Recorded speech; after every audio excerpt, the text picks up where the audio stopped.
supervisor looked at this girl in her eyes, smiling, and she told her, "Oh, you can clock out and go. You no longer work for us. Your services are no longer needed."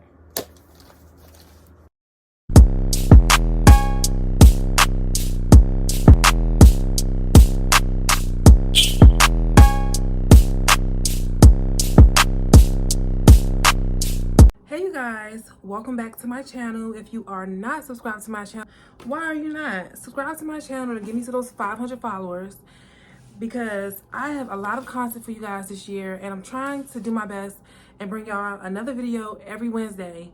So today's video is going to be USPS related, of course, and I have a whole agenda of things that I want to touch up on from my first video that I made, because there were a lot of questions in the comments and I just want to make sure that everybody is heard, seen, and answered. So what I'm here to do is to educate you guys about you know, common things that people like to ask, so that you don't come into a job blind like I did and a lot of other PSCs and mail clerks did. So subscribe, like this video, and I would really appreciate that. We're just gonna jump right into the video. So let's just do it. When you come into the post office as a PSC mail clerk, you have no job security. And I'm saying this because a lot of people look at the post office as a secure job, which it really is, and it can be. But when you come in as a PSC mail clerk or a carrier or MHA, I'm talking to all crafts. If you come in, your first 90 days, you have no job security. So baby, why is you arguing with management? But we're gonna get there. But let me just say it off the top. When you come in, your first 90 days, you have no job security. So pretty much how the process goes, you go on Indeed, or you went on Google, or you heard from your mom or your pops, you know, you need to go get a job. You need to go apply for the post office, because the post office is a good place to work, right? So you heard that you need to apply for the post office. You go on USPS.com/careers and you apply, and you see the job description, which it says, it's going to say PSC mail clerk, or it's going to say sales, something in sales, a sales clerk. I can't verify that right now, so something along those lines is going to say distribution, sales clerk, PSC mail processing. All of that kind of falls under the same category, but I'll get into that too later. You see the job, but you don't know what the job is. You just know that you need a job and that a lot of people work at the post office. Okay, cool. So a PSC is a postal support employee. A postal support employee is pretty much a postal employee who works 6 days a week. We call it the flexible workforce. So you are a part of now what they call the flexible workforce, which means that your hours can change, your schedule can change. You don't have a consistent schedule. So when you come in for your first 2 years, you're going to be a PSC, a postal support employee.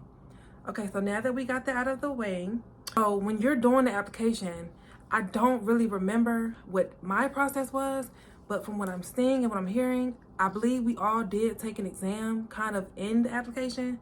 So I don't think it's nothing that you really have to study for, or something that you have to take a, you know, really too much thought, but it's pretty much the USPS way of seeing if you qualify for the job. So I would just say, don't overthink the test. Do the best you can, the exam, do the best that you can, and just wing it. When you're doing the exam, do the best that you can. I can't tell you what's on the exam, and I can't tell you what the questions will be, because I came in 2020, so things might be a little different and things might have changed, but I just want you guys to do your best on the exam. Okay, so now let's talk about after we get past that application. So what you're going to do now is you're going to wait. You have to be patient. Sometimes people get called in a day. Sometimes people get emailed or called in a week. Sometimes people get emailed or called in months. So you just never know. If you really want the job, just stay patient. It's not something that they are really rushing into nowadays, since COVID is over and we kind of have a lot of employees now. But you're going to have to wait, okay? So I would say don't be waiting for too long. You know, always make sure you have something else. But they don't really take that long, in my opinion. I think that when I applied, it only took them like 4 weeks. It wasn't long for me. So just do the best that you can with being patient and waiting, and just praying that you get an interview or orientation.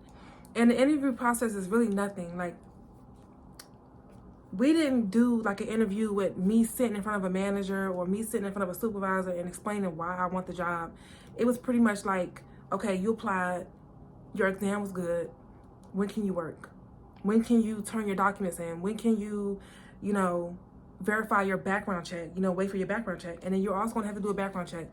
So at that point, even after you do your orientation, you need to wait, because the post office does things on their own time. So you just never know. They could say, okay, you might not start tomorrow, or might not start this week, but we'll start you off in 2 weeks or next month. So just wait and be patient. If you want to know more about paperwork, documents, all the specifics of what I had to go through to get in, please watch my first video. My brain does not go back that far at this point. And so I'm pretty sure I discussed all of that in that video. So just go check that video out when you have the chance. Orientation, your document days, the days where you take your picture, you bring your documents, you bring all of your stuff that you need, both of those things will be on separate days. So just think about it like this.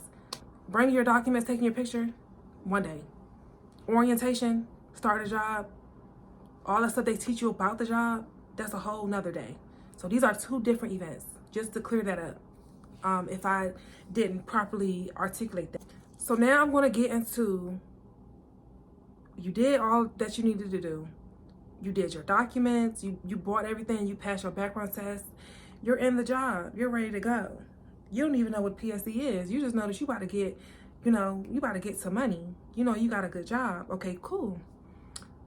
So now that we get to this point, here are some things that you cannot do in your 90 days, because everybody likes to mess up. And I'll tell you this right now, baby, the post office don't play. If you get terminated on paper and a manager or the supervisor do it right, you're not coming back. So let's just do the right thing the first time, because you don't want to be in a position where you lose your job. You lose your job security. You don't know what's going to happen, because you really did like what you did. It was sweet. It was good. But now you don't have a job. This one is going to be number 1. Do not call out. I don't think y'all heard what I said. I'm going to repeat what I said again, because a lot of people miss this. Do not call out. If you have to call out, bring documentation. Be sympathetic. Be apologetic, because they can let you go without no explanation. But one thing that they will have an explanation for, baby, you called out. Quick story time. I knew a PSC. She was in her 90 days. I had already turned regular at this point. She came in.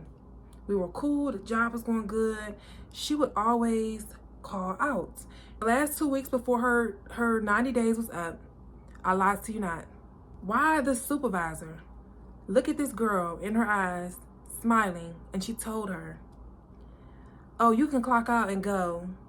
You no longer work for us. Your services are no longer needed. After all of the pep talks that I've had with her as a shop steward, and I've told her, you cannot call out in your 90 days because, number 1, she was already getting into it with management. That's a big no-no. And that's number 2 on my list as well. But number 2, she didn't really have valid reason for calling out. She would just call out. So don't be like her. She was terminated, and she can no longer apply to any postal facility in the United States, because they take attendance seriously, and they also take integrity seriously. And if you were bold enough to call out and not even give an excuse, not be apologetic, the post office management will take that very, very serious, and they will deem you not worthy to work. So don't be like her and do the right thing. Be on time. Being on time goes in with attendance. You do not want attendance problems to the point where you're documented on paper, on email, on the system, USPS system, that you come to work late. You want to know why? Because that is a part of your attendance. Do not be coming to work late on purpose. And if you do, like I always said, being sympathetic and being apologetic can take you a long way longer than you having pride in just being late and just sitting around. Come to work when you feel like it, because you feel like you have the job. You do not have the job yet in your 90 days. You have no job security, and nobody can help you when they give you that paper and they say, we no longer need your services. What are you gonna do? So always be on time. Do not be late, and don't make it a habit, because I understand how much of a habit being late and calling out can be, but it's not even worth it when you're trying to get to a bag, when you're trying to get your money, you know, when you're trying to make it for yourself, especially at the post office, because it's not a super bad job to have. So I'm moving down my list. Another thing that you cannot do in your 90 days, and this is kind of like a personal suggestion, do not beef with management. I'm not saying kiss, but what I'm saying to you is, listen to me when I say this. Don't beef with management. I know from personal experience that management can be hoes. Not sometimes, a lot. Especially when you have to work as much as a PSC does. I understand, I get it. But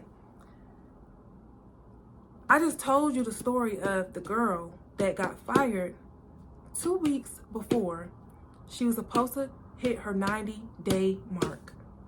Management is so petty to the point where if you rub them the wrong way, they can be petty and say, you know what, I don't like her, I don't like her energy. Being that you're a PSC, management can let you go for anything. They can literally let you go for anything. Why is that? Because they can determine whether or not you're fit to work for the post office. And with that, there's no real rule of them having the specifics. They don't even have to get into all of that. All they have to do is take that paper and say, you know what, she's in her 90 days. I can fire her at any time. I'm just going to do that. So don't beef with management. I understand how hard it is, but you have to really fake it until you make it. And that's exactly what I did. Why? Because after your 90 days, you got that job security. Now you can get a shop steward. Now you can sign up for the union. You can be on union time. So yeah, say what you want. Then don't say that shit in your 90 days, because you won't have no job. And guess who will? So another thing I wanted to mention is most PSCs do work 8 hours. So you'll be working 6 days a week for 8 hours. Can you handle that? I'll wait. A lot of people can't. I know that when I was coming in, I was 20 years old, wanted to be out with my friends. I wanted to be outside. I wanted to do things that required me to be off of work. But, you know, I signed up for the job. That kind of goes along the lines of waiting until you're out of your 90 days to do certain things. I'm not promoting anything, but just make sure that you understand that you're working 6 days a week for 8 hours a day. And management controls your schedule. So you have irregular schedules. You don't know when you're really working. You don't know when you're off until like a couple days before, a week before. I think the new contract states that PSCs must be alerted on the Wednesday of what their schedule is for the next week. So just keep that in mind. I'm not knocking nobody, you know, but I want everybody to know what they're getting themselves into, and I'm being real. So just know what you're getting yourself into and do the right thing when you apply for this job. The last thing I want to get into for this video, and then I will probably see you guys in another video, is leave. When I talk about attendance and I talk about not calling out, you don't have to. The post office has this thing called leave, annual leave. When I signed up for the post office, I did not know that as coming in as a PSC, I had leave. Management will not tell you that you have leave because they don't want you to use it. You don't get sick leave like full-time regular employees, but you do get leave. You get annual leave. You get to fill out a leave slip and request what days you need off. You don't have to put why. You put the date, you put how many hours you need, and that's it. And that rightfully gives you the opportunity to be off. When you first come in, you should be kind of building that leave. I wouldn't recommend using it the first month or after that, because you wouldn't really have nothing to use if it was a real emergency. But even if, let's say for instance, you can't make it to work one day and you decide, okay, this is a real emergency. I'm in my 90 days. I don't want to do it the wrong way. Don't just call out and come to work. Fill out that leave slip. That leave slip is going to save you. It's going to pay you. That money is going to be on your check. You get paid for your leave, so that money is going to be on your check. But do not just call out and go ghost. That is a no-no. The post office does not tolerate that. So remember this when I'm telling you. You earn annual leave, and management will not tell you that coming in. It will take you to really get to know the clerks and talk to the clerks and hear it and see leave slips and figure out, what is that? Why are you filling that out? For you to know, because management will not let you know, because they did not let me and my coworkers know. And we were probably like a year in where I realized, okay, I had leave this whole time. Nobody was gonna tell me. And I'm over here getting AWOLs, getting LWOP, AWOL, all types of stuff. So you just don't want to be in that position. So I hope this video really helps somebody. Please subscribe to my channel. Give me the 500 subscribers. And I'll have something special for you guys every Wednesday. So with that being said, I will see you in my next video. And thank y'all for watching my videos. I truly appreciate it.